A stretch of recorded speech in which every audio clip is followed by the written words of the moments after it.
Que ontem eu fiz o Alan de sininho. Oi, gente, boa noite. Tava aqui apresentando a nova fada de hoje. Não sei se vocês acompanharam a aula de ontem, mas ontem a gente teve a fada sininho Alan. E hoje a gente tem o fadão Valadares. Daqui a pouco vocês vão ver o Valadares, pra quem não conhece. Ele tá super bem desenhado. Eu acho que eu desenho muito bem. Olha a varinha de condão dele, tá ótimo.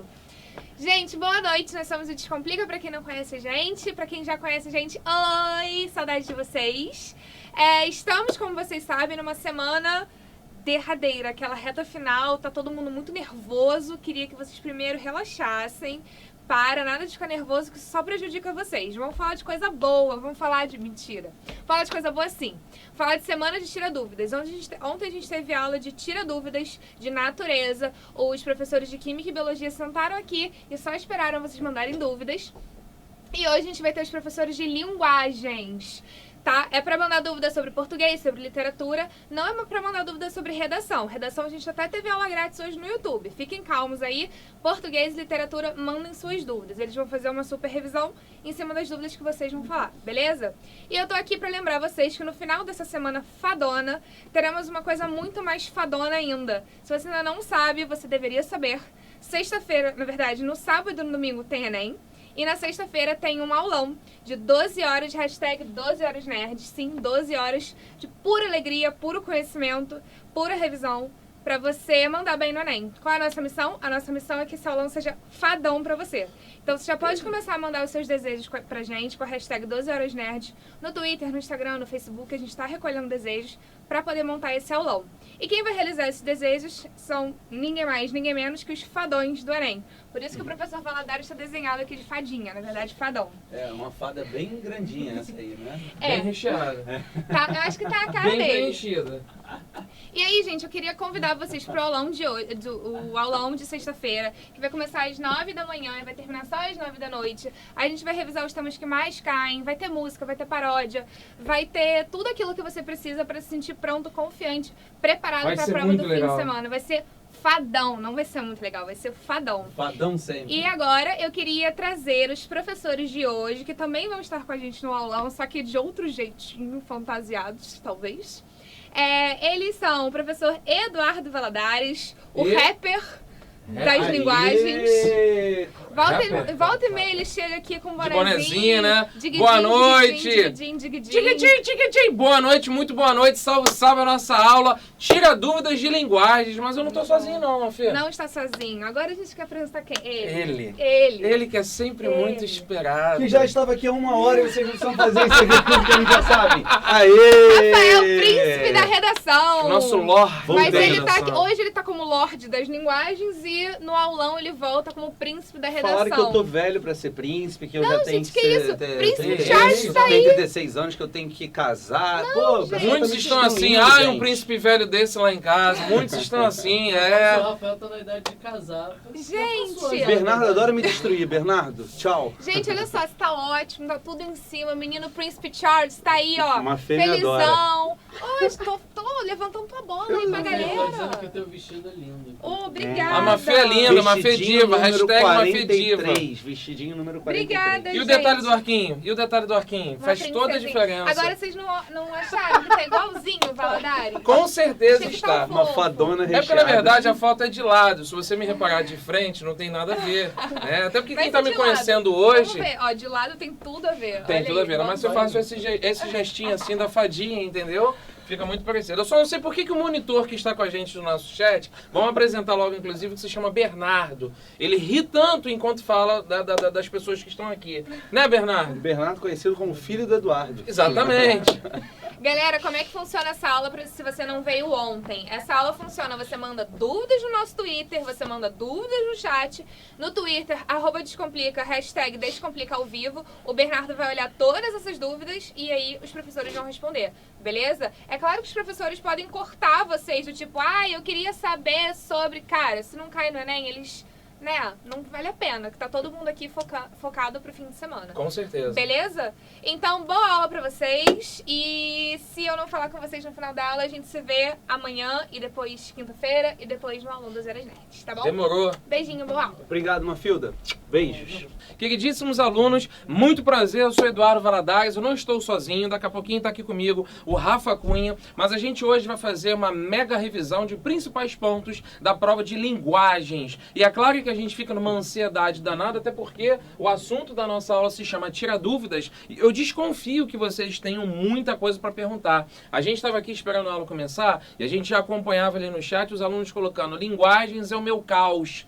Na verdade, a parte de linguagens, vamos lembrar, das 180 questões da prova, linguagens consome 40. 5 são da parte de língua estrangeira. Quando você fala dessa parte de linguagens, você precisa pensar qual é o conteúdo que cai. Aluno, nessa prova de linguagem você tem a parte da gramática, a parte da literatura. Pode-se dizer que na parte de gramática e também na de literatura, você precisa ter sempre uma grande preparação no que diz respeito à parte da interpretação de textos. Vou começando logo então com um tipo de pergunta que os alunos sempre nos fazem para nós professores.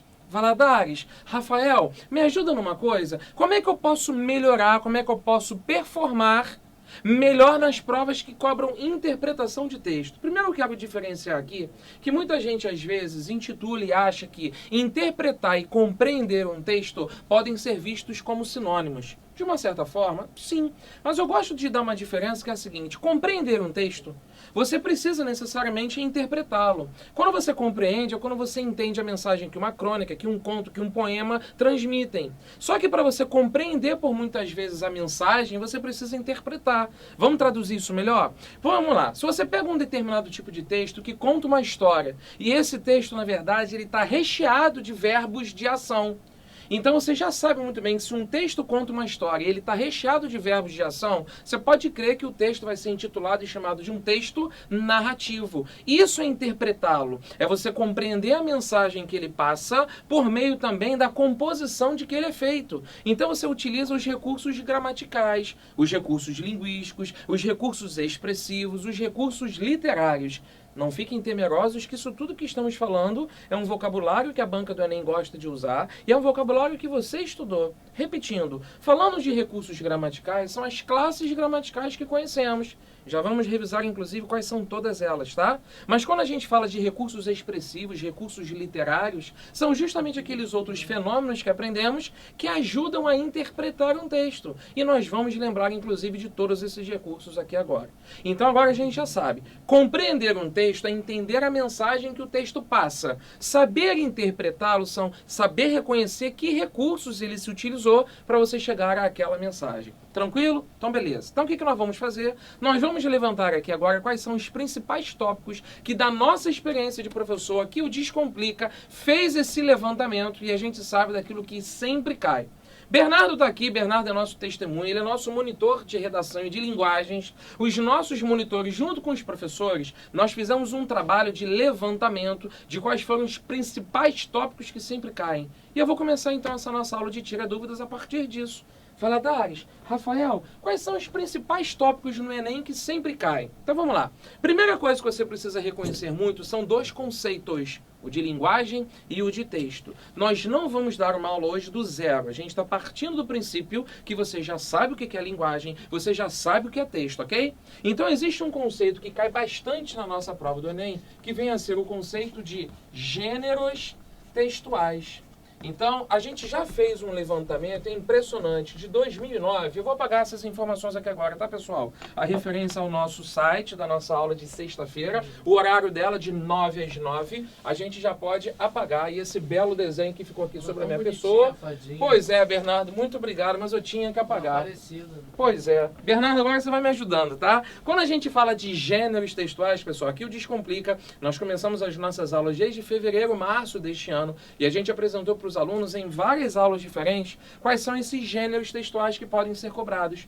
Quando falamos de gêneros textuais, é a maneira como a gente pode agrupar os diferentes tipos de textos que aparecem. Eu falei ainda há pouco de narração, não foi? Você também pode chamar isso de texto narrativo. Você tem os textos que contam história, você tem os textos que descrevem, mas você também tem uma outra gama de textos que a prova do Enem gosta muito de cobrar. Você pega, por exemplo, um texto que está focando a figura do receptor, aquele que recebe a mensagem, que recebe a comunicação. Em geral, a gente fala que esses tipos de textos, eles estão querendo convencer o receptor. E você tem uma maneira de classificar esses textos, são os famosos textos propagandísticos. Então, dentro de gênero textual, você também vai estudar os textos propagandísticos, os textos artísticos, os textos jornalísticos.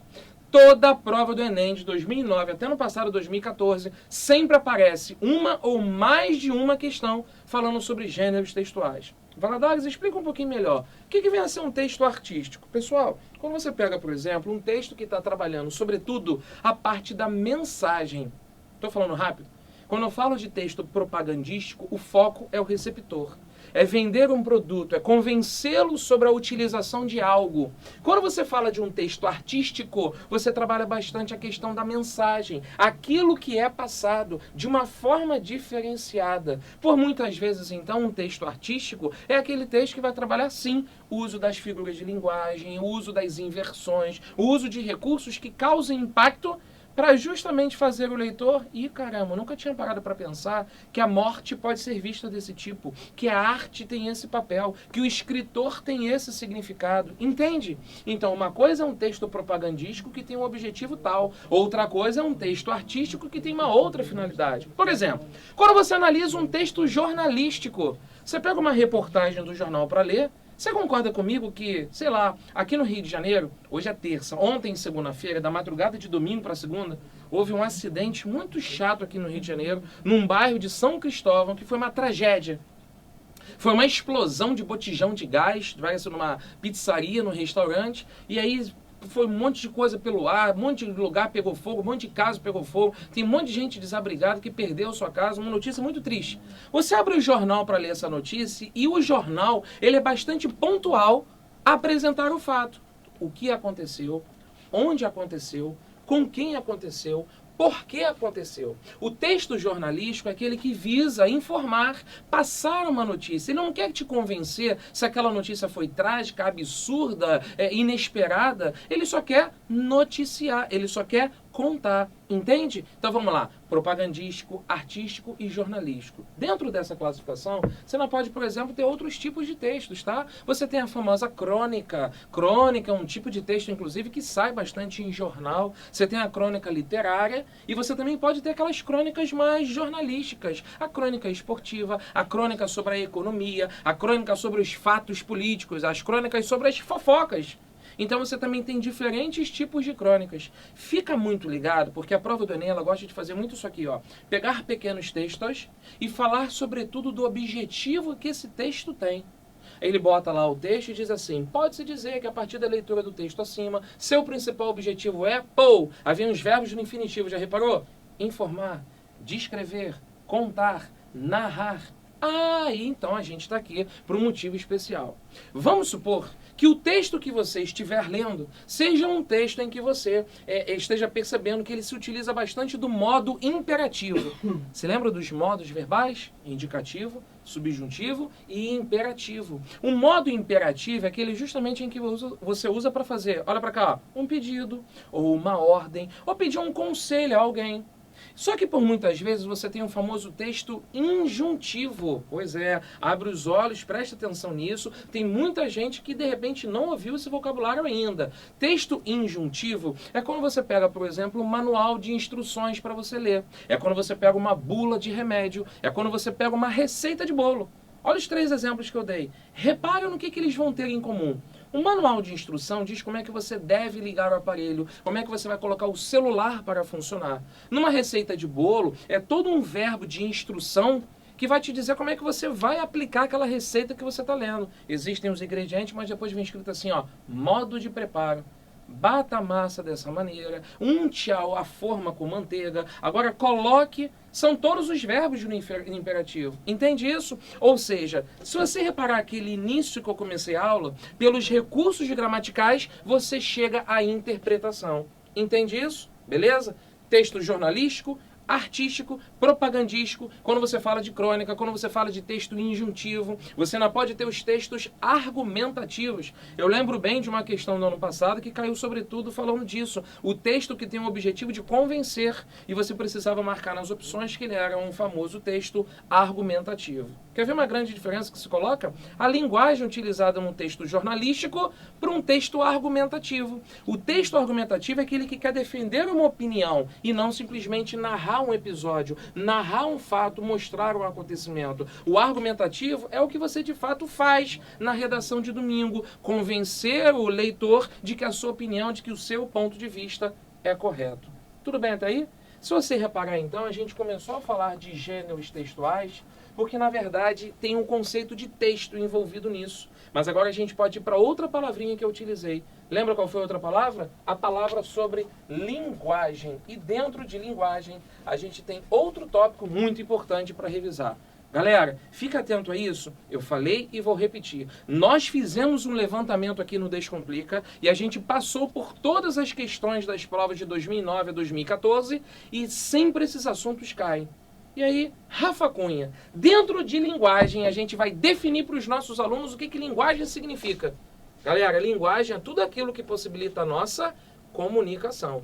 E aí o Rafa Cunha está aqui comigo porque nós vamos começar a travar uma comunicação. Não tem como você estudar um assunto que sempre cai nas provas chamado função da linguagem, se antes de você saber quem são os elementos da comunicação. Rafael está aqui. Meu amigo, meu parceiro está aqui comigo junto na aula. A gente vai falar sobre as funções. Nesse momento eu estou falando muito com vocês. Mas o Rafa agora também vai falar. Nós dois, olha, vocês estão tendo o privilégio de assistir a aula com dois professores. Não é não, Rafa? Sem Nós dúvida. dois somos dois emissores da nossa mensagem para vocês. Só que eles são o quê, Rafael, enquanto eles estão nos ouvindo? Se nós estamos falando na condição de emissores, vocês são, neste exato momento em que vocês só estão ouvindo, nossos receptores. Cuidado. Se a gente estiver falando dentro de uma postura argumentativa, eu poderia chamar vocês de interlocutores. Entre, locus relativo à fala, a fala que ocorre entre dois agentes, emissor e receptor. Boa. É claro que no ato de comunicação, normalmente, eu sou emissor, você é receptor, só que essa situação se inverte. Quando você fala, eu recebo a mensagem. E aí eu recebo e respondo a você. E emissor e receptor ficam trocando. Mas num ato de fala, você tem justamente, deixa eu pegar aqui o outro giz. Você tem justamente um emissor, que neste caso somos nós, e você tem um receptor. Excelente. Entre eles está sendo passado algo que tecnicamente nós chamamos de mensagem, pessoal. Essa mensagem, neste exato momento, é uma mensagem relacionada à linguagem e suas funções, sobre as quais a gente vai falar já já. Agora, Eduardo, por que eles são capazes de nos entender? Exatamente, pessoal. Quando o Rafa enunciou que nós somos os emissores, vocês os receptores, ele falou de interlocutor, não foi? É porque esse aqui também pode ser chamado de quê? De locutor. Emissor, locutor, falante, ou receptor, interlocutor ou ouvinte. Se eu sou o falante, ele é falante, vocês também são os nossos ouvintes, ok? Só que essa mensagem, para chegar até vocês, nós nos utilizamos de um mesmo código. A gente consegue passar a nossa mensagem até vocês porque a gente passa a língua portuguesa, é o nosso código em comum. But we could speak English right now. Yes, I can speak English right now, ok? Repeat with me. É o melhor inglês de todos os tempos, tá? Agora, eles conseguem entender também porque entre nós, embora haja uma distância gigante, esse meio maravilhoso composto de fibras óticas e dados e linguagem binária que é a internet, nos permite que a mensagem chegue até vocês através desse canal. E aí, eu usei através de forma correta, porque estamos já atravessando algo aí, tá? E só lembrando, pessoal, que Isso tudo isso, o código, o canal, o emissor, o receptor, a mensagem, tudo isso tem que estar dentro de um contexto. Como assim contexto? Se eu chego para vocês e pergunto assim, e aí pessoal, pegaram?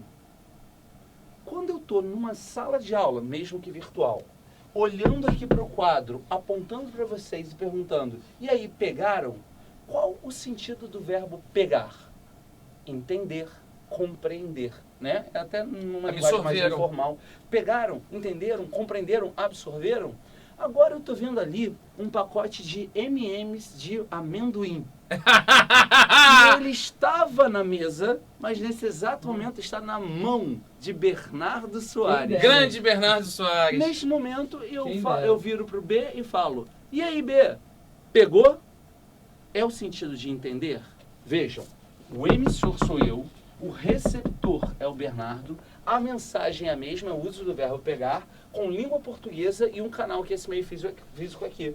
Só que está em outro contexto. O B, nesse exato momento, está destruindo, devorando um pacote giga Pra de variar. M&M's de peanuts. Pra variar. Quem dera. Logo, tem o sentido de pegar, agarrar, segurar. Estaria mesmo. Da mesma forma que eu poderia ter encontrado o Bernardo Ah, isso poderia. numa festa, numa boate. E o Bernardo, ele chega sozinho, de repente ele volta todo cheio de marcações, Marcas, exatamente. arranhões, vermelho, Vermelhinho. dando uma desculpa esfarrapada. Ele de usa alergia, óculos, com os óculos todos tortos. óculos tortos, todo amassado, todo arrebentado, meio rasgado, gritaria que a gente ouviu um pouco antes. Foi com a camisa fechada, voltou com a camisa aberta. E aí, Deve ser outro Bernardo, com e aí certeza. nesse momento, eu percebo o que aconteceu e faço a pergunta derradeira. Eu faço a pergunta derradeira a Bernardo. E aí, B? Pegou? Entenderam a diferença? Pior que eu não consigo nem me imaginar em um Pegar contexto desse. no sentido de entender, pegar no sentido do M&M's que ele está devorando agora, pegar no sentido... Bom, vocês entenderam o terceiro sentido. Isso é um ato de comunicação. A Excelente. partir disso é que nós vamos falar sobre as funções da linguagem. Importante comentar aqui, É. Rafa, só Pode rapidinho. escrever, fala, Porque, fala, pessoal, Eduardo. quando a gente fala das funções, são apenas 6. E a gente sempre gosta de dar essa explicação, tanto eu quanto o Rafael, porque muita gente confunde achando que as funções são inúmeras. Inúmeras são as figuras que a gente vai falar já já, ok? Quando falamos das funções, são 6, meia dúzia. A gente prefere começar a falar dos elementos da comunicação, porque fica muito mais fácil agora para você entender. Então vamos lá rapidinho. O que você precisa saber? Que agora, quando você tiver uma comunicação e cada elemento desse aqui estiver em evidência, você tem uma função da linguagem aparecendo. Aí fica fácil. Se você for para a prova e você reparar que o emissor está em evidência, é só você perceber quais são as marcas gramaticais desta função. E quais são, Valadares, as funções ligadas a esses elementos? Então vamos lá dar os nomes. O emissor é aquele que se coloca em evidência pelos recursos gramaticais de primeira pessoa, verbos, pronomes, adjetivos, que vem a ser uma classe gramatical utilizada para você qualificar, para você opinar. Além disso, as interjeições, que são aquelas palavrinhas que servem para exprimir sentimentos, vontades, desejos, e ainda o caráter da pontuação, tanto as reticências quanto o ponto de exclamação. Tanto eu quanto o Rafael somos de uma época em que a gente gostava muito de cantar nas arquibancadas do Maracanã para falar de futebol. Uma frase que a gente sempre gosta de ensinar para os alunos, porque ela é boa para guardar quais são essas marcas gramaticais que eu acabei de contar. A frase diz: eu tô maluco. A interjeição Rafa tá escrevendo, eu tô maluco. É claro que esse tô é uma construção do verbo estou. A interjeição, eu pronome, tô verbo, maluco adjetivo e o ponto de exclamação. Se você reparar aí, são 5 marcas gramaticais ótimas para você evidenciar a função emotiva. Tudo bem? Se você quiser ir para a literatura, por exemplo, olha que revisão bacana que a gente está fazendo. Você vai lá para o estilo do romantismo. Nosso queridíssimo professor aqui de literatura, Diogo Marumbeiro, o Bombado, vai ficar orgulhoso dessa informação. Você pega lá uns textos do Gonçalves Dias, Gonçalves de Magalhães, Casimiro de Abreu, autores muito românticos, em que o sujeito vira e fala assim: que saudades que tenho da aurora da minha vida. Eu tenho um problema sério, Rafael, ao falar a palavra aurora. Eu tenho língua presa e o R entre vogais, ele sai muito difuso. Você ele tem sai língua muito... presa? Nem tinha percebido. Ninguém repara Eduardo, isso. Ninguém repara. repara. Que saudades Ninguém que repara. tenho da aurora da minha vida, da minha infância querida, que os anos não trazem mais. É muito legal essa estrofe de um texto romântico chamado Meus 8 Anos, porque ela de novo tem essas marcas gramaticais que o Rafa está escrevendo no quadro. Tá, só um detalhe, pessoal. Não sei se a gente falou rápido, então o Eduardo deu o exemplo. Eu tô maluco. E na ordem, tudo isso aqui é função emotiva. A, interjeição. Eu, pronome pessoal reto em primeira pessoa. Estou, verbo na primeira pessoa, maluco, adjetivação expressiva e ainda o tom exclamativo. São esses os elementos que caracterizam a tal da função, deixa eu ver se vai dar para botar aqui, da função emotiva da linguagem. Embaixo, na verdade o Eduardo depois falou: ó, que saudades que eu tenho da aurora da minha vida, da minha infância querida, que os anos vão trazer mais. Esse minha também é um pronome de primeira pessoa, por isso a função emotiva. Exatamente. O que você estava rindo? Eu tô rindo porque os alunos ficam pedindo para eu falar qual é o nome aí? Pirapora. Pirapora, sou caipira Pirapora. Senhora de Aparecida. Eu não vou falar nada não, já falei, você já ouviu. Eduardo é dos carnavais de Caramba, cara.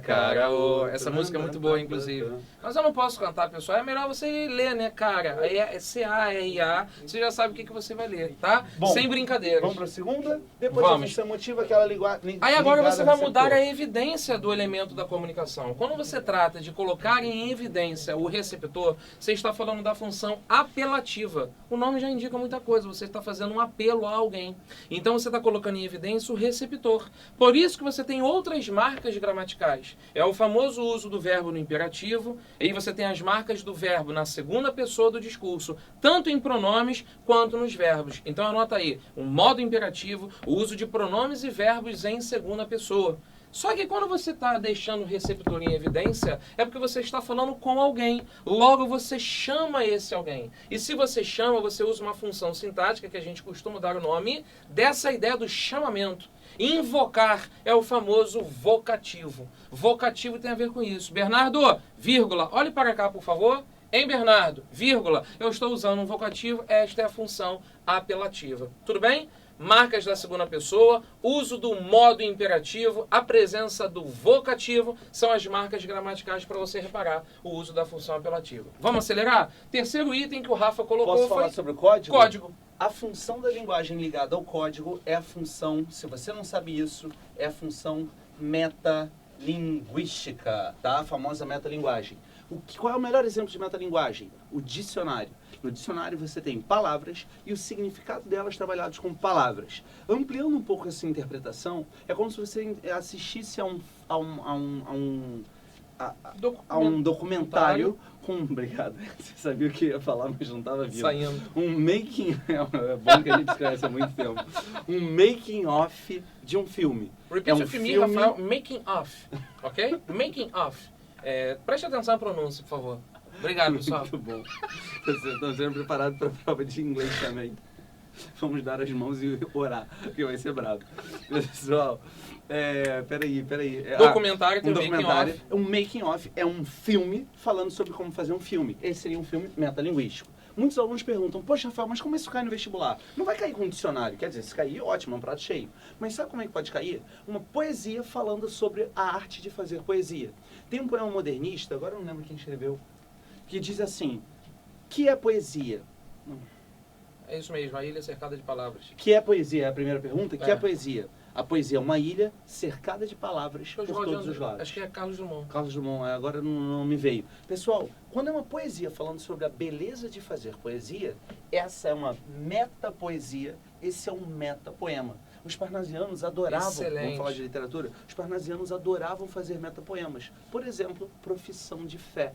Profissão de Fé, do Olavo Bilac, é um poema que fala sobre as dificuldades, a transpiração na hora de altear, limar, torcer a frase de forma que fique perfeito o verso parnasiano. Aquilo ali, Profissão de Fé, é um metapoema. Excelente, okay? Rafael. Canal, aí depois mensagem. A gente falou do canal. Vamos falar do canal então? Canal, pessoal, é aquela função, como a gente disse ainda há pouco, que testa o tempo todo a maneira como a gente está se comunicando. Caiu ano passado. Caiu no passado. Que é a famosa função fática. Já reparou que o professor tem muito essa tendência de toda hora se voltar para o público e falar: estão entendendo? Alguma dúvida? Tudo bem? Posso continuar? Qual a intenção do professor ao fazer isso? Você que está do outro lado, você tenta balançar a cabecinha assim do tipo: tudo bem, Valadares? Claro, Rafael, pode continuar. Estou entendendo. Um professor, quando ele está numa turma presencial explicando, ele sente que tem um aluno ali encostado no canto, enrugando a testa, é porque ele não entendeu tão bem. Aí você vai até ele e fala, quer que eu explique de novo? Quer mais uma pergunta? Essa é a maneira que a gente tem de trocar o canal para saber, inclusive, se a mensagem está fluindo corretamente e chegando até você. Essa função, inclusive, está muito presente no nosso dia a dia. É quando a gente entra no elevador e cumprimenta uma pessoa. Oi, bom dia, tudo bem? É que algumas pessoas teimam, né, em querer puxar um papo numa rápida viagem de elevador. Que bem nada, eu tô cheio de problema na vida e você já acorda simpático aí me cumprimentando. Você quer saber um pouco da minha vida? E a pessoa começa lá a falar desembestadamente. Mas a função fática é essa que está centrada no canal. Fechou? Vamos Mensagem. Mensagem? Mensagem ou contexto? Contexto. Eu acho melhor. Deixa a mensagem para grande. A função de linguagem do contexto é a chamada função referencial. Boa. De forma bem simples, indo direto para os exemplos, pessoal, a função referencial é aquela em que predomina a denotação, típica de jornais e revistas, típica dos textos jornalísticos. O jornal ele não tem que retratar a realidade, pelo menos em tese, retratar fielmente a realidade, ser um observador neutro do que acontece. Ele vai fazer isso se utilizando predominantemente da função referencial. Agora, pode ser que Bernardo Soares, em seu blog, resolva falar sobre um evento do cotidiano e trabalhar isso de uma forma mais aprofundada, com um olhar diferenciado, predominando não a denotação e sim a conotação. Ou seja, ele trabalha, foca e modifica a mensagem em uma função chamada função poética. Função poética. O aluno ele gosta de ficar decorando, né, determinados elementos. E aí, na verdade, quando você fala de função poética, cuidado apenas para você não decorar que em todo poema tem a função poética. Galera, claro que sim. Até porque a grande preocupação de um poema é trabalhar a mensagem de uma forma em que você se utilize de recursos expressivos. Então você pode anotar isso sim, todo poema apresenta a função poética. Porém, cuidado só para você não ficar achando que só em poema que você tem a função poética. Quer ver? Lembra ainda há pouco que a gente disse que dentro dos gêneros textuais você tem o famoso texto artístico ou propagandístico? As propagandas, por exemplo, são uma outra maneira de você utilizar bastante a função poética. A função poética é aquela, a melhor definição é essa, que vai trabalhar a mensagem de uma forma em que você se utiliza de recursos expressivos. Valadares, uma pergunta. O que você chama de um recurso expressivo? São vários os recursos. As figuras de linguagem, as inversões de determinados termos. Então, quando você fala de recursos expressivos, são várias colocações. Poema, por exemplo, se utiliza de um recurso expressivo chamado métrica. Quando você fala de um recurso expressivo, você fala, por exemplo, de ritmo. Então, por exemplo, quando você pega um verso para você analisar, você vê o tamanho dele. Se um determinado texto mantém um ritmo regular, uma métrica regular, você pode dizer que esse texto tem uma preocupação com a mensagem. Sim, de manter uma métrica regular, de manter uma constante, uma regularidade. Entende isso? Vai para os textos modernistas, que eu e Rafael estávamos citando ainda há pouco. Quando você pega os textos modernistas, suas principais finalidades, objetivos, quais eram? Romper com aquele conceito clássico que a gente tinha de arte. Aí o camarada chega lá no século XX para justamente mostrar que eu posso sim mostrar essa mensagem e trabalhar a função poética de forma diferente. Deixa eu fazer uma observação muito importante, que quase o pessoal se esquece de lembrar disso nessa hora, que é o seguinte. Minha frase ficou horrível, não? Quase se esquece de lembrar. Quase se esquece de observar o seguinte. Valadares, num texto, eu posso ter mais de uma função de linguagem aparecendo? Claro que sim. Pega essa frase, por exemplo. Vista esta camisa na luta contra a AIDS, que por muito tempo foi um slogan da Organização Mundial de Saúde. Vista esta camisa na luta contra a AIDS, lembra do que ainda há pouco nós citamos? Função apelativa, modo imperativo no verbo vestir. Vista você, ok? Então, na verdade, quando você usa o modo imperativo, você está evidenciando esta função aqui, ó. Mas se você reparar bem, vista esta camisa, esta frase, olha para cá, ó, tem 3 interpretações e 3 leituras. Você pode dizer, vestir a camisa é colocar um pano sobre o corpo. Vestir a camisa pode ser entendido como uma expressão de engajamento. Se engaje na campanha, compra essa ideia, entra nesse propósito, fechou? Ou então, a grande intenção desta frase. Vestir a camisa é camisinha, preservativo. Vista este preservativo, coloque o preservativo na luta contra a AIDS. Então, uma observação necessária, em um texto você pode ter mais de uma função da linguagem. Tranquilo? Lembra quando a gente começou o que era linguagem? Tudo aquilo que possibilita a comunicação humana. Pois é, funções acabamos. Quer um recado? Quer mandar bem na sua prova de domingo de linguagens? Você vai dar uma olhada no nosso blog. A gente tem um blog desconversa.com.br. Lá a gente tem mapas mentais, listas de resumos, exercícios resolvidos sobre este assunto. Ano passado caíram 3 questões, não foi, Bernardo? 3 questões sobre funções da linguagem. Você não pode dar mole, domingo esse assunto cai e muito, beleza? Vamos passar para o próximo? Vamos falar sobre figuras de linguagem? Estavam perguntando aí, Eduardo, quais são as figuras de linguagem que mais aparecem no Enem. Pessoal, olha só, é óbvio que a gente não consegue esgotar o assunto figuras de linguagem. Se a gente for considerar, dá para encontrar, sei lá, 70 figuras. E uma coisa que eu sei que vai acontecer, B, é que vão começar a perguntar, explica o que é um anacoluto. Explica, catacrese. Vamos explicar o que é anacoluto. Não vamos lembrar cada uma das figuras de linguagem, porque afinal de contas, isso a gente ou bem ou mal já viu. E 2, isso provavelmente, não posso garantir, provavelmente não vai cair. Quais são as figuras de linguagem? Print! Não deu print? Print! Já falei que tem que escrever print no apagador pra não esquecer. Obrigado, Bernardo, mas pela sua orientação, hein? Acho que Muito pode ser bom o seu interessante. comentário. Pode ser. Outro dia o aluno deu essa ideia no meio da aula. Escreve print no apagador, Boa, Bernardo. a gente não esquece. Quais são as figuras de linguagem que mais caem no Enem, pessoal?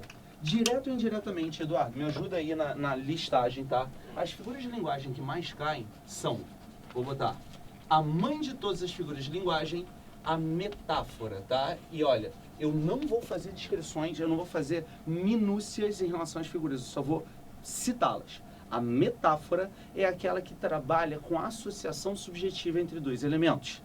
Se a associação não for subjetiva, se a associação for objetiva, você não tem uma metáfora, você tem a figura de linguagem chamada metonímia.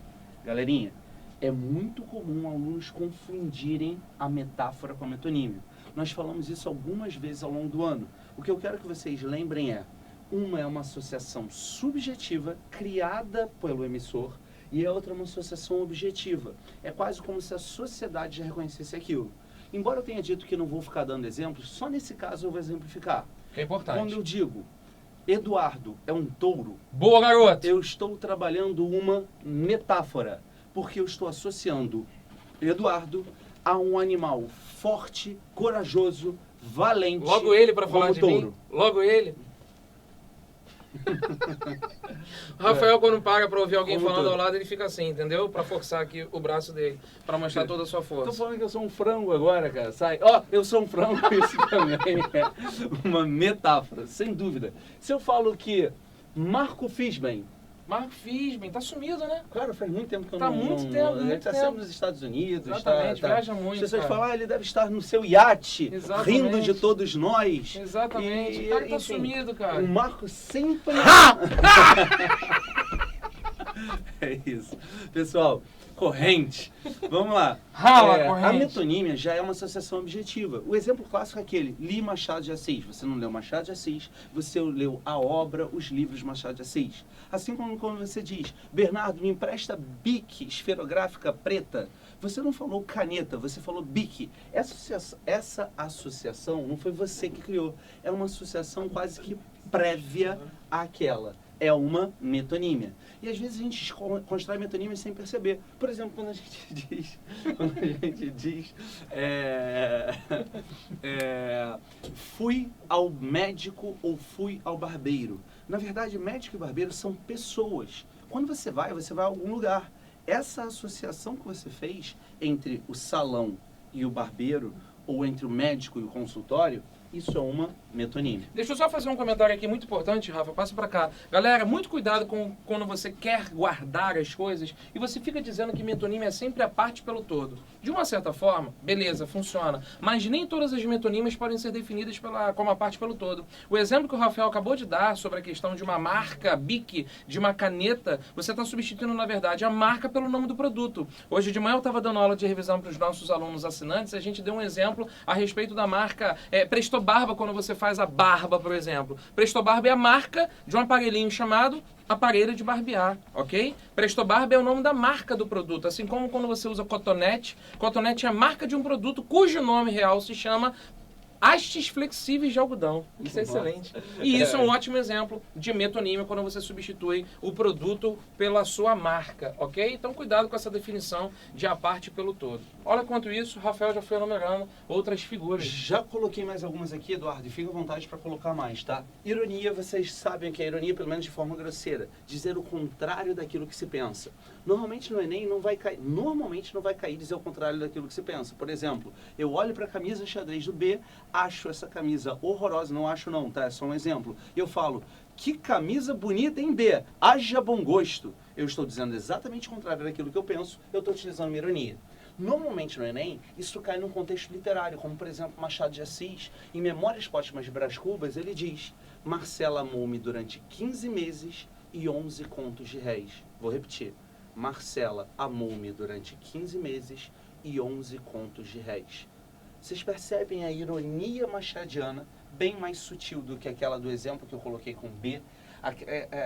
O sarcasmo dele diante da vida? Marcela de fato o amava? Não. Porque ele diz, ela o amou durante 15 meses e enquanto ele tinha dinheiro, contos de réis é dinheiro, tá pessoal? Dinheiro da época. Quando acabou o dinheiro, Marcela parou de amá-lo. Tudo bem? Rafa, só um comentário importante, porque essa pergunta sempre fica na cabeça do aluno. Como a gente está fazendo uma revisão de linguagens, eu já adivinho o raciocínio do aluno e ele quer perguntar o seguinte: Valadares, Rafael, posso ser irônico na redação? Se eu for irônico na redação, eu mando bem? O Rafael, enquanto explicava, ele deixou escapulir uma palavra muito importante para se falar de ironia. Para você conseguir ser irônico dentro de uma situação, você precisa de um contexto. Quando ele quis falar da camisa do Bernardo, eu preciso de um contexto para entender. Rafael tá falando sério? Ou está falando brincando? Ele disse a verdade ou ele na verdade quis dizer outra coisa? Por isso que a ironia ela é muito facilmente identificada quando você está na situação presencial. Quando você fala com a pessoa e você consegue ver, por exemplo, a entonação, a expressividade do rosto da pessoa. Agora, numa prova, num texto, evite ser irônico na prova na sua dissertação, na redação do Enem. Até porque o examinador, quando lê sua redação, são tantos textos que ele precisa ler e esse contexto nem sempre ele é claro, nem sempre ele é objetivo. Tudo bem? Então cuidado com a ironia. Antítese, Rafael, é a próxima junto com paradoxo. A gente pode dizer que tanto a antítese quanto o paradoxo são duas figuras de linguagem muito presentes num determinado estilo. Vamos lembrar daquele estilo que trabalha muito com a questão dos contrastes, dos conflitos existenciais, o barroco. Aí você tem lá o nosso querido Padre Antônio Vieira Gregório de Matos trabalhando muito com a questão do conflito existencial, aquele medo do homem pecar, o conflito entre a igreja e o mundo. Lembra do contexto do século XVII, do século XVIII, reforma contra reforma? Beleza. É aí que a gente vê a antítese. Mas vamos definir rapidinho. A antítese vem a ser o conflito entre palavras. O paradoxo vem a ser o absurdo de ideias. O amor é um fogo que arde sem se ver, é ferida que dói e não se sente. Como é que uma coisa pode doer e você não sentir? Como é que uma coisa pode ser um contentamento descontente? Isso só pode ser um absurdo. Fechou? É isso que a gente intitula de paradoxo. A antítese é no ramo das palavras. Cuidado com isso.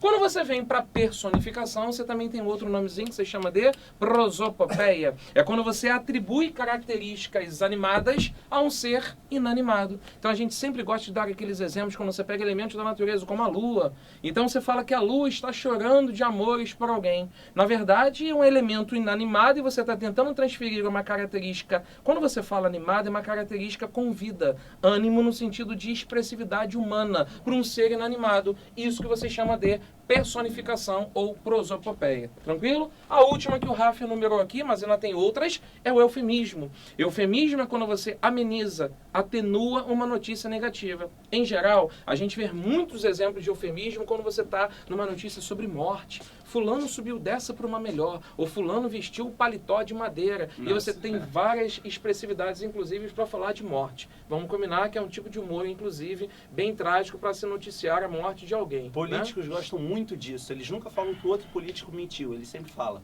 o senhor está dizendo inverdades contra a minha pessoa. Inverdade é a mesma coisa que mentira. Mas eu não estou te chamando de mentiroso. Estou dizendo apenas que você está dizendo inverdade. Para mim é quase como se eu dissesse, não, ele não roubou, ele só subtraiu um objeto de valor. Esses dois casos também são eufemismos. Ed, eles estão falando aí, não cai zeugma. Gente, vou falar de novo, tá? São mais de 60 figuras de linguagem. É claro que Próclise. toda e qualquer... Não, próclise. Boa! É claro que toda e qualquer figura de linguagem pode aparecer. É pouco provável que algumas apareçam e é mais provável que outras apareçam. O zeugma, na verdade, tem a elipse E o Zeugma? e o zeugma. O zeugma é quando aquele termo já apareceu no contexto e depois ele é omitido. Em A matemática, elipse, elipse cai. quando outra coisa é omissão total. Galera, eu perdi o raciocínio. Galera, esse tipo essas possibilidades, elipse, zeugma, eu vi alguém falando, o que é hipálage? Poxa, hipálage é raro cair até em vestibulares mais específicos. Mais quanto específicos na prova quanto do mais no Enem. Enem. O que é um aforismo? Não, a gente não vai falar sobre tudo. Aí é muito importante que você, se você acha mesmo muito importante ver todas as figuras, depois dá uma olhadinha nos vídeos do início do ano. Essas aqui são algumas das principais. Essas aqui não são dúvidas, essas aqui são dívidas, caso você não saiba. Tudo bem? Boa, Beleza? boa. Muita gente está perguntando sobre variação linguística. Então vamos passar para outra Acho que é parte? válido. E só para deixar claro, pessoal, qual é a chance de cair gêneros textuais no Enem? Boa. Droga. Qual é a chance de cair em gêneros Nossa, textuais? que fumaça! 100%. Qual é a chance de cair funções de linguagem? 100%. Não existe prova do Enem sem pelo Sem menos esses uma assuntos. questão de funções de linguagem. Não, às vezes caem duas, às vezes caem três. Qual é a chance de cair pelo menos uma questão de figuras de linguagem no Enem? 100%. Conotação, denotação, metáfora, metonímia, ironia, antítese, 100%. Gente, das 40 questões, 45, só que 5 são de língua estrangeira. Das 40 questões, eu garanto Bernardo, que já aqui foi nesse príncipe, quadro a gente tem de 5 a 8 questões, direto ou indiretamente ligadas. Eu estou te dando 20% da prova do ano aqui.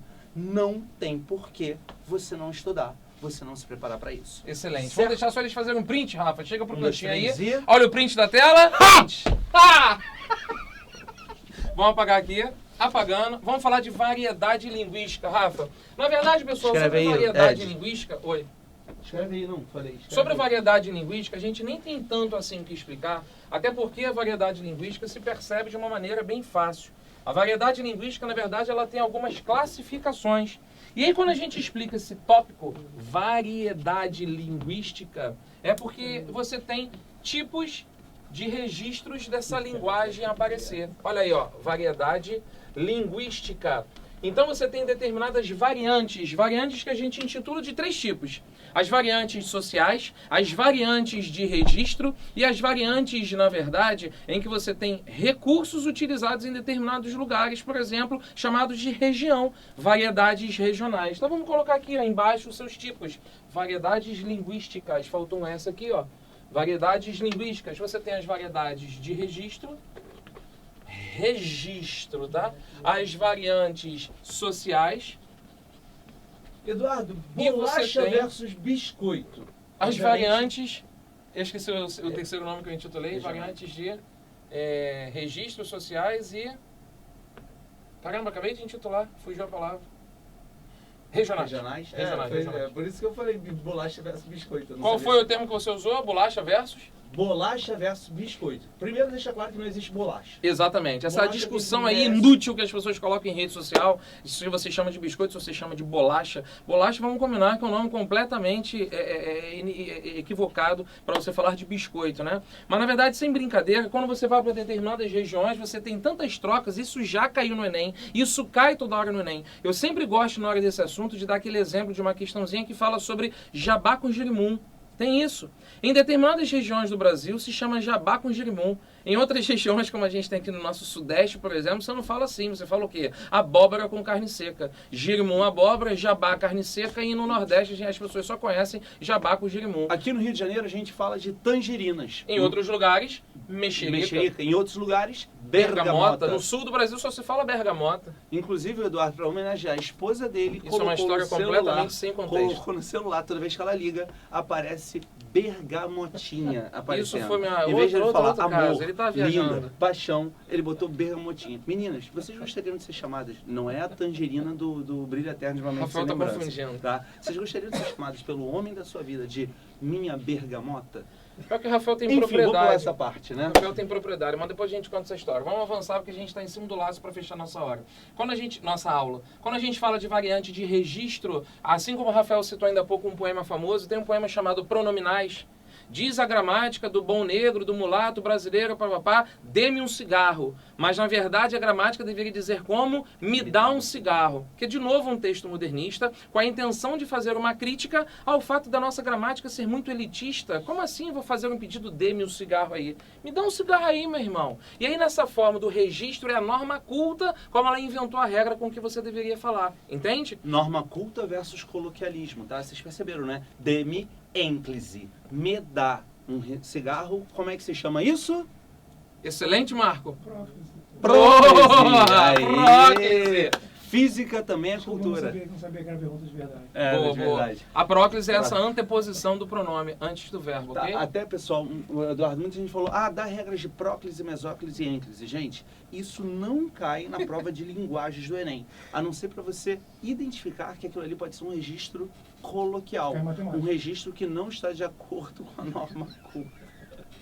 Excelente. Enfim, E aí, na verdade, o examinador vai justamente cobrar isso de você. Se aquele texto está utilizando uma variedade linguística de registro social ou regional. Tudo bem? Social é quando a gente fala muito, sobretudo, do campo, do contexto em que aquela linguagem está sendo utilizada. E aí, se você está utilizando aquilo ali, de repente, numa classe em que não segue obrigatoriamente os registros da norma culta, cuidado até com a questão do preconceito linguístico, você pode ter muito bem aí a questão de uma variante social. Tudo bem? Galera, na boa, isso aqui é tão simples de você identificar no texto, mas é muito importante só você lembrar desses nomes do que pode ser cobrado, do que pode aparecer na Eu lembro, prova. nos primeiros Enems apareceu Chico Bento do Maurício de Souza, uma tirinha em que ele falava com a Rosinha, a namorada dele, e obviamente ali era uma variante regional, de acordo com o vocabulário típico do interiorano. Vamos fazer umas perguntas pro Bernardo, né? Que o Bernardo tá ali, isolado. Bernardo, você separou alguma dúvida aí pra gente? Na verdade, agora o pessoal anda perguntando se é me ajude ou ajude. Será que isso tem alguma coisa a ver com isso? O Diogo Mendes não vai continuar no Descomplica no que vem, tá? Porque ele fica contando essas histórias. O Diogo inventa histórias, disse que eu fiquei preso no banheiro e que eu comecei a gritar, ajude-me, ajude-me. Isso é uma ênclise e, obviamente, eu não falaria ajude-me, eu falaria me ajude, caso eu precisasse de ajuda. Mas, obviamente, isso nunca aconteceu. Excelente. Vamos passar para mais um ponto, Rafa? Uma outra coisa que eu pensei em colocar aqui para os alunos é Já falamos de gêneros, funções da linguagem, figuras de linguagem, variedade linguística e... Agora a gente pode falar sobre o assunto coesão, Rafael, que na verdade, quando a gente fala de coesão textual, a gente pode fazer uma rápida revisão das classes gramaticais. Quando falamos de coesão, vale lembrar que isso cai na prova de português, linguagens, mas isso também é um critério de correção, uma competência... Competência número 4 da redação sua e redação vale de 200 domingo. pontos. E Excelente. não esquece, coesão textual não é só usar conjunção. Coesão textual não é só ligar as partes do texto, também é isso. Mas coesão textual é você ser capaz de evitar repetições de palavras ou expressões. Excelente. Então, toda vez que você liga as partes do texto, toda vez que você evita que palavras ou expressões sejam repetidas, você está ganhando pontos na competência 4, que é justamente a competência que avalia a coesão textual. E ainda há pouco, Rafael, vi umas perguntas ali no chat falando sobre isso. Rafael, passa uns conectivos aí pra mim. Queridão, não tem como a gente assim agora, em cima, me dá uma lista de conectivo para eu decorar. Você precisa, na verdade, entender que relação semântica, guarda essa palavra, semântica é algo que a prova vai cobrar muito de você, que você precisa estudar sim. Principalmente 2 classes gramaticais. São, na verdade, 11 ao todo. Mas 2 classes gramaticais trabalham efetivamente com a ligação da coesão textual. Quais são elas, Eduardo? Rafael, ainda há pouco, disse que a gente evita a repetição de determinadas palavras utilizando, sabe o quê? Pronome. Pronome é a classe gramatical utilizada para você evitar a repetição de determinados termos. Você escreve um texto assim: Romário foi um excelente jogador na década de 90. Romário foi o líder da competição do tetracampeonato da seleção. Romário hoje em dia é um senador, ele representa a nossa política. Você reparou que o texto ficou chato você falando Romário várias vezes? Você poderia muitas vezes evitar essa repetição colocando no lugar de Romário o pronome ele. Você podia ter colocado o pronome demonstrativo esse. Você podia ter feito tantas outras referências, evitando a repetição do termo Romário. Para isso que serve um pronome. Só que vale lembrar que os pronomes têm classificações. Pronome pessoal, do caso reto, oblíquo e pronome de tratamento. Você tem os pronomes possessivos, você tem os pronomes demonstrativos, os indefinidos e os relativos. Posso repetir? Pronome pessoal, Pronome possessivo, vamos combinar que os nomes já são autoexplicativos? O pronome pessoal é aquele indicado para fazer referência à pessoa. O possessivo indica a posse, minha, sua, tua, nossa, deles. O pronome demonstrativo é aquele que serve para fazer referência no tempo, no espaço e no próprio texto. O pronome indefinido, o nome já diz, para fazer uma referência genérica, abstrata, e quando você tem os pronomes relativos, que são as palavras utilizadas para evitar a repetição dos termos antecedentes. Isso, pessoal. Então eu botei aqui rapidamente o que o Eduardo estava falando. Os pronomes são excelentes elementos de coesão textual, aparecem tanto na prova de linguagens e devem ser utilizados na redação, e eles são principalmente elementos de coesão referencial, evitando repetições. Existem outros conectivos que são voltados para a coesão sequencial, que estabelecem ligações, que são as conjunções. Excelente. Conjunções aparecem e vocês têm que saber os valores semânticos delas. O Eduardo falou agora há pouco. Valores semânticos são fundamentais. São 2 grupos de conjunções. E aí você está escrevendo? Não, Não. mas vou escrever. Tá. São 2 grupos de conjunções. Ou as conjunções são coordenativas, ou as conjunções são subordinativas. Gente, não vamos fazer uma lista delas, mas saibam que são 5 tipos de coordenativas e 10 tipos de subordinativas. Quer uma dica? Se você tiver que estudar uma coisa de linguagens até a prova do Enem, uma coisa de hoje até domingo, dá uma olhadinha nos tipos de conjunções. As explicativas, as conclusivas, as adversativas, alternativas e aditivas entre as coordenativas e ainda as outras 10 subordinativas. Não vou falar não, senão vai ficar muito nome chutado aí. Excelente, né? Bernardo, algum outro levantamento de dúvida que o pessoal colocou? Na verdade, eles estavam fludando aqui um pouco, para variar, eles fazem um flow no chat, pedindo para falar sobre crase. Foi irônico ele agora. Foi irônico, muito bom. Foi irônico. Falar sobre crase, mas não tem questão de crase na prova. Mais pra redação, Gente, a né? crase vale mais para redação e eu juro, tem aula gravada, Só bonitinha, sobre crase. só sobre crase, com os principais casos justamente para redação. Então fiquem tranquilos se vocês Tipo, tiverem minhas férias, tempo. eu fui à praia. Eu fui à praia, exatamente. Eu Importante, vou usar pra essa redação, grade. minhas férias é importante a crase. Marco, eu acho Exatamente. que eles querem que você apareça. Aparece aí Não, rapidinho. Dá sou oi, muito dá oi, dá tímido. oi. Não. Rapidinho. Oi. É só você colocar no chat que ele aparece. Eu ia Ele gosta aparecer, de chame. porém, Ele olha gosta aí, de olha aí, eu ia chame. aparecer, porém, Já foi uma então, conjunção, já porém, foi uma ligação, já foi porém, uma parte semântica. É. Sabe por que Eu que o estou- Marco tá aqui hoje, Eduardo? Por quê? Eu Por estou quê? com Porque fome. hoje Hoje? é aniversário Ah! dele. Gente, não Muito faz bem. Vai ter festa. Não, Vai ter não festa. A faz gente vai isso. sair daqui, não vai pra. Vai Não. ter uma festança hoje. Hoje Muito é meu maneira. aniversário, portanto... vai ter festa, olha aí, olha a conjunção aí. Pediu pro Marco aparecer, tô dizendo que ele é o deus Eu tô, da eu tô física. aparecendo. É o Eu Deus já da sou física. Eu tô aparecendo que eu sou muito branco. Vocês não estão me vendo, não? Como assim vocês não estão me vendo aqui? O quadro é verde, aí Tem contraste. Droga. Mas- B, mais alguma chato. pergunta aí? estão falando corrente. Corrente! Seu Galera, quê? própria camisa fala isso. Hashtag Rala aqui. desmaia Marco. Rala concorrente. desmaia Fala Marco. com o quê? Concorrente. Corrente! Eu falo, não aparece Marco, eu acho que é porque quando diz pra não aparecer, o Marco Ah, aparece. entendi. Aham. Não, Irônico, irônico. Achei irônico, hein? Irônico. Ah, não vou aparecer assim. Irônico. Fala, B. Perguntas. Tô dando parabéns. Não tinha nada Não, não que quero você- parabéns, não. Eu quero presente. Mandar parabéns é de Eles graça. Não estavam quero esforço. perguntando pra vocês falarem sobre as principais escolas que caem no...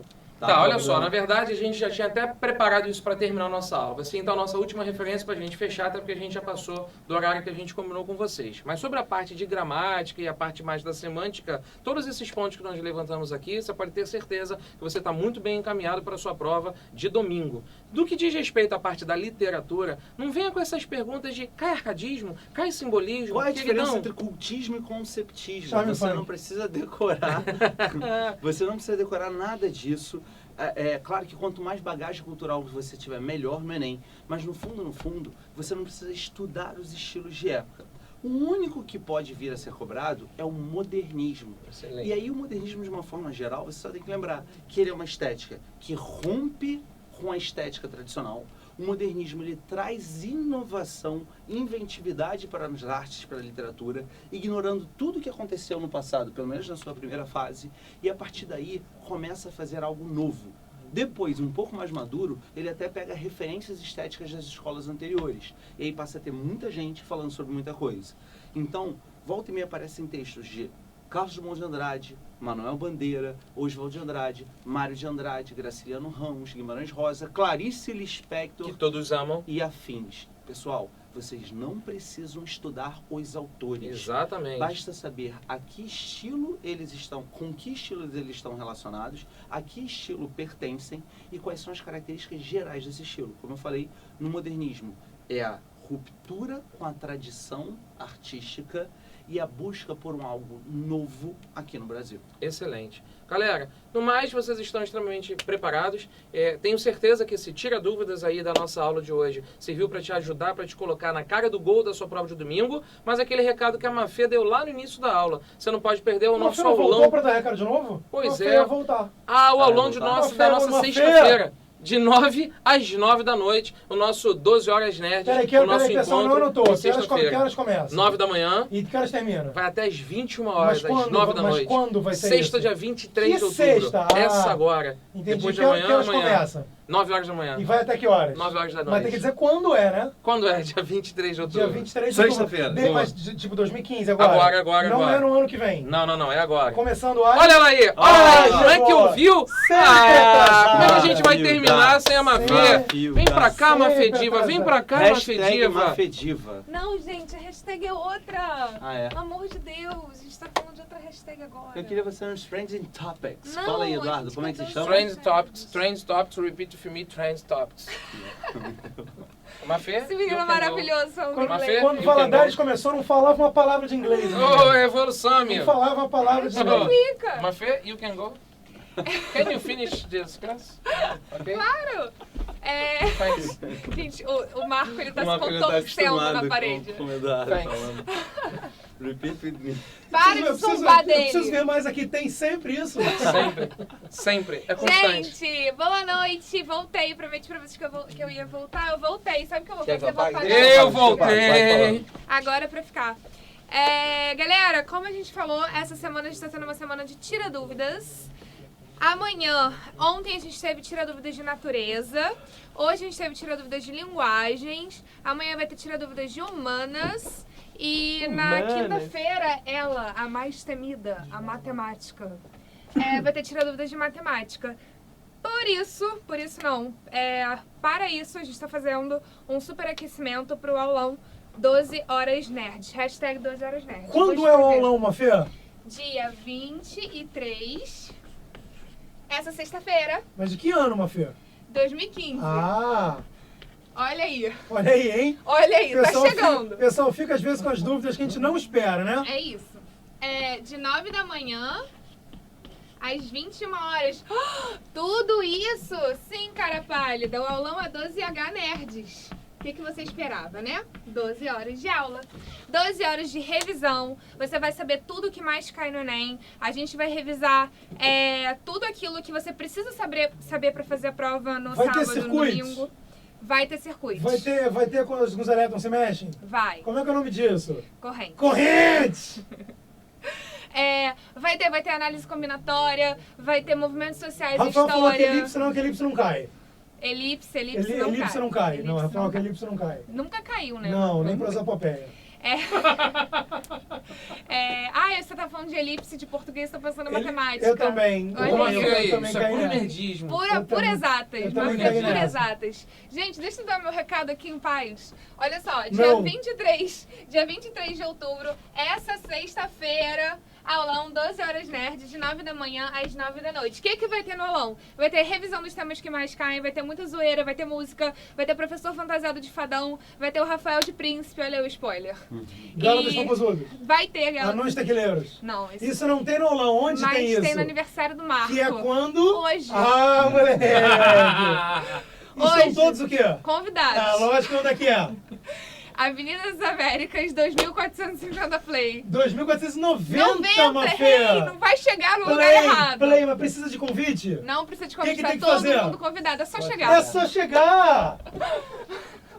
Galera, aulão 12 horas nerds. Piada interna, né? Tipo, a gente tá rindo aqui, mas Total, não estão entendendo total piada interna. o que tá acontecendo. E o mais legal desse ano é que o tema do aulão é desejos realizados. Nós, na verdade, queremos fazer o seu aulão, a véspera do Enem, ser a melhor véspera do Enem do mundo pra você. A gente quer que ela seja fadona. E por isso os nossos fadões do Enem estão realizando desejos desde, sei lá, o começo do mês e vão terminar de realizar desejos só no dia do Enem. Então, no dia do aulão 12 horas nerds, a gente vai ter realização de desejos o dia inteiro. Se você quiser ter um desejo realizado, é só twittar, Facebook, Instagram, Twitter, com a hashtag 12 horas nerds. Eu já dei aula de redação pra realizar desejo. Que isso? Aê! O Rafael já mandou beijo pra galera. Eduardo já corrigiu redação. A gente já fez resumo especial, aula de psicólogo. E, gente, vocês não têm nem ideia de que a gente fez aqui pra realizar desejo de vocês. A Bruna tava agradecendo a blusa que ela ganhou. Ela recebeu Bruna Nitz. Bruna Nitz ganhou blusa do Descomplica. Queria dizer que as blusas do Descomplica,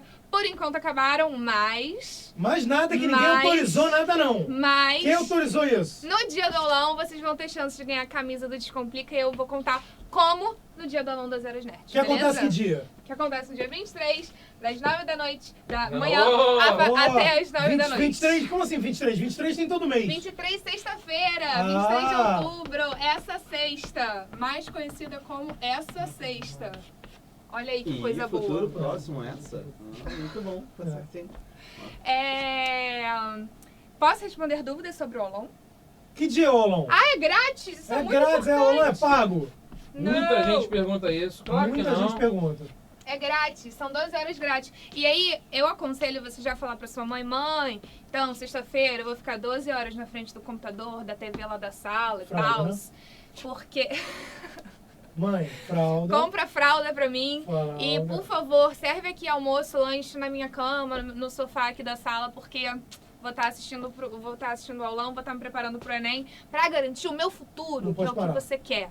É isso aí. Esse é o argumento que você vai usar com a sua mãe. Na redação é outra coisa. Redação é cai. outro argumento. É. Tá? Posso responder dúvidas sobre o aulão? Bernardo dormiu. Bernardo dormiu. Não percebi. Bernardo dormiu. Posso responder Eles dúvidas estão sobre o aulão? perguntando se vai ter vocês vão receber um cronograma do aulão. Claro que vocês vão receber o cronograma do aulão. Inclusive, eu já posso falar aí que todo mundo que twittar com a hashtag 12 horas vai receber o cronograma do aulão sexta-feira, às 9 da manhã. Assim, Qual é ó, o papum. Qual é o Twitter? O Twitter é @descomplica, mas Boa, é só minha twittar filha. com a hashtag 12 horas nerds. Aí. É isso. Ah, pra vocês verem os desejos realizados, é só ir, hein? Ai, o quadro ficou feio, né? Não fiz aula Não de ficou quadro. organizado legal, não. Não ficou muito Não tá bom. fazendo bom uso da cor.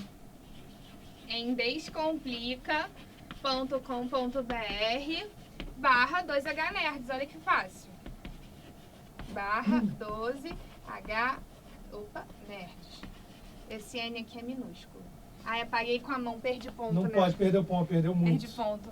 É isso, gente. Amanhã tem mais. Tem Tira Dúvidas de Humanas. Quinta-feira, matemática, ela a mais temida. E sexta-feira, ele, o tradicional. A gente faz isso há anos, gente. 3 anos tem aula 12 horas na Rio Descomplica. E virou tradição. Pessoal, a gente queria agradecer a presença de vocês mais Obrigado! uma vez. E, bom, eu e Eduardo, sexta-feira. Sem falta, amigo. Você não pode perder. Amanhã tem. Não, amanhã você tem. Amanhã tem aula de Redação Redação Master, nosso curso 5h30 da tarde. Estamos aí sem falta. Mas tem sexta-feira também estamos ressaca juntos. da festa do Marco, amanhã é Com ressaca. certeza, com certeza. Gente, obrigado. Um beijo. Até a próxima. Boa noite. Fala, concorrente, amigo. Concorrente! Concorrente.